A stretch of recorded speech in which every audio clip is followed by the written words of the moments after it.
Bismillahirrahmanirrahim. Assalamualaikum warahmatullahi wabarakatuh. Alhamdulillahirrabbilalamin. Asyhadu alla ilaha illallah wahdahu la syarikalah wa asyhadu anna Muhammadan abduhu wa rasuluh.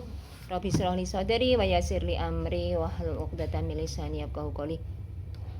Alhamdulillah, puji syukur kehadirat Allah Subhanahu wa taala nggih yang mempertemukan kita kembali walaupun lewat YouTube. Saya ingin berbagi kepada panjenengan semuanya. Salawat dan salam semoga tercurah pada junjungan kita Nabi besar Muhammad Sallallahu Alaihi Wasallam, para keluarga, sahabat, sahabiahnya, tabi'in dan orang-orang soleh pendahulu kita, dan semoga kita, keluarga kita, anak keturunan kita, suami dan keluarga, orang tua kita termasuk orang-orang yang mendapatkan syafaat beliau di hari kiamat nanti. Amin. Ibu bapak yang dirahmati oleh Allah, pada kesempatan pagi hari ini saya ingin berbagi saya melanjutkan yang sudah saya sampaikan di video yang dulu. Saya ingin bercerita tentang suka duka gitu ya. Suka duka saat saya menjadi tim pemulasaraan jenazah di rumah sakit saya, tempat saya bekerja pada waktu Covid. Pada saat Covid itu heboh sekali gitu, heboh luar biasa hebohnya gitu ya. Dan sampai sekarang saya masih masuk dalam tim pemulasaraan jenazah untuk jenazah perempuan di tempat saya bekerja. Saya yang memandikan, mengkafani. Saya cerita suka duka. Ya pertama sukanya dulu. Covid itu tidak semuanya menyisakan kedukaan gitu. Banyak kelucuan, kesenangan, kebahagiaan yang tercipta gitu. Yang sekarang baru saya rasakan gitu ya. Saat itu di rumah sakit tempat saya bekerja tidak ada tim perempuan yang merawat jenazah pasien perempuan gitu ya. Kemudian pada saat Covid, karena mungkin sebagai pelayanan gitu ya, saya ditugasi oleh Bapak Direktur pada saat itu, Direktur RS rumah sakit, untuk diperbantukan di instalasi pemulasaraan jenazah gitu ya. Jadi saya jadi masuk tim dan mengurus jenazah perempuan gitu. Dan saat itu Covid gitu ya. Jadi hilir mudik jenazah yang harus saya sucikan gitu ya. Dan sukanya gitu ya. Jadi saat itu pada saat Covid itu HP itu harus online, harus on dalam 24 jam.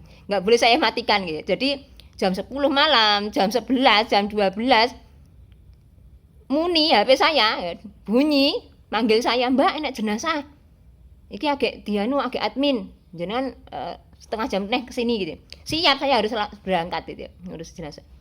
Entah nanti disucikan atau cuma ditayamumi gitu ya, karena ada keluarga yang pengen walaupun itu Covid pengen disucikan, ya udah saya sucikan gitu ya, saya mandikan gitu ya, mandikan dengan air mengalir gitu, tergantung permintaan pasien gitu ya. Jadi karena keluarga pasien juga punya hak untuk merawat keluarganya yang meninggal di akhir kehidupannya kan gitu. Jadi santai saja, saya juga monggo Bapak Ibu kalau dimandikan monggo, tapi saya tolong dibantu, saya bilang gitu. Karena saya mandikan jenazah sendiri Covid, wah ya menggeh gitu ya. Dan saya minta keluarganya gitu ikut bantu ya, pakai hazmat level 3 semua komplit gitu ya. Saya cerita sukanya dulu nggih.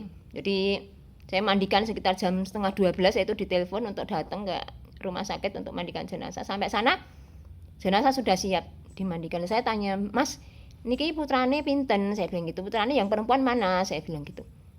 "Mbak, yang perempuan di rumah, nggak kesini." Waduh, ya, yang ada laki-laki, anaknya 3 laki-laki semua. Sebenarnya juga nggak apa-apa sebenarnya laki-laki, tetapi nek kalau ada yang anak perempuan ya lebih baik anak perempuan, saya bilang gitu. Ini semua laki-laki Mbak gitu. Saya tuh sampai, waduh aku dipanggil Mbak gitu ya. Mbok D dipanggil Mbak, ya alhamdulillah sesuatu gitu. Jadi, monggo Mas, pakai hazmat komplit ya, ayo kita bantu saya gitu ya. Akhirnya dimandikan lah, singkat cerita. Ya kalau laki-laki memang saya suruh mandikan yang area-area misalnya tangan, kaki, meramasi gitu ya, tidak di area-area aurat utama gitu. Dan itu yang ngurusi saya karena saya perempuan ya. Anak laki-laki ya lebih baik tidak, walaupun itu ibunya sendiri gitu ya. Jadi memang secara syariah memang seperti itu nggih, walaupun anak laki-laki itu boleh, tetapi kalau ada anak perempuan ya lebih baik anak perempuan untuk membersihkan area-area yang aurat utama gitu. Setelah selesai, singkat cerita selesai, kita jam setengah 2 malam itu selesai, saya pulang.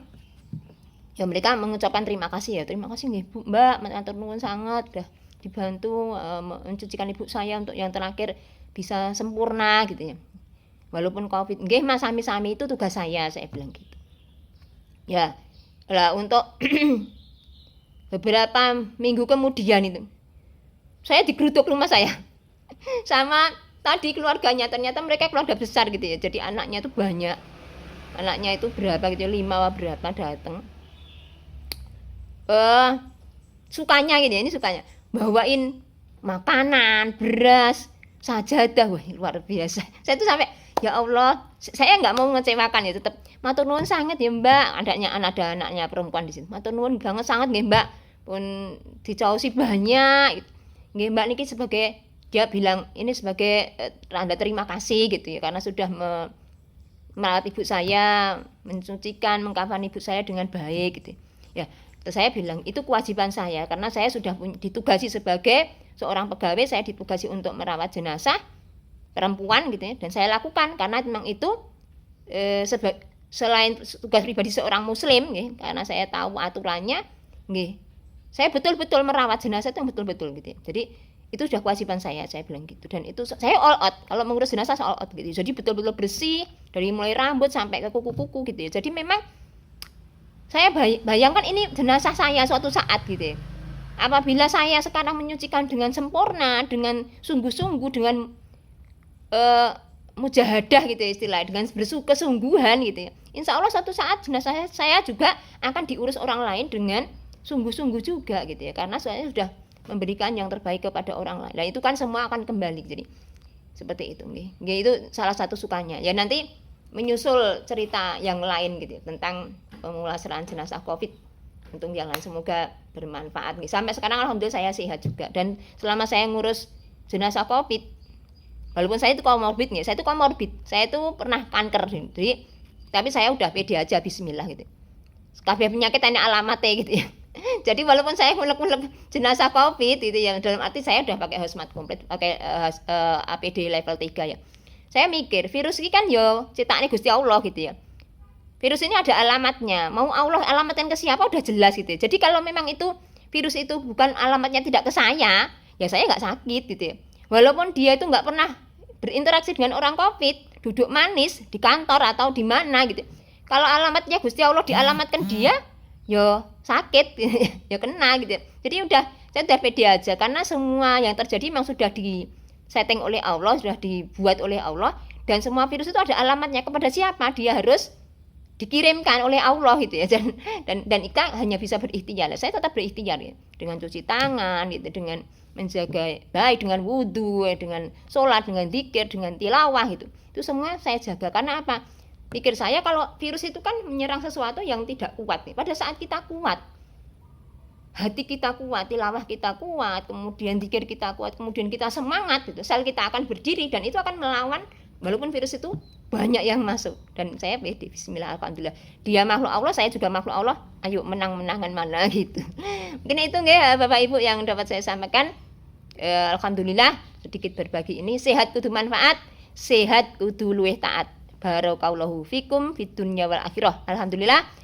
Di waktu yang lain saya sambung lagi tentang hebohnya ngurusi jenazah Covid. Saya cukupkan. Semoga bermanfaat. Assalamualaikum warahmatullahi wabarakatuh.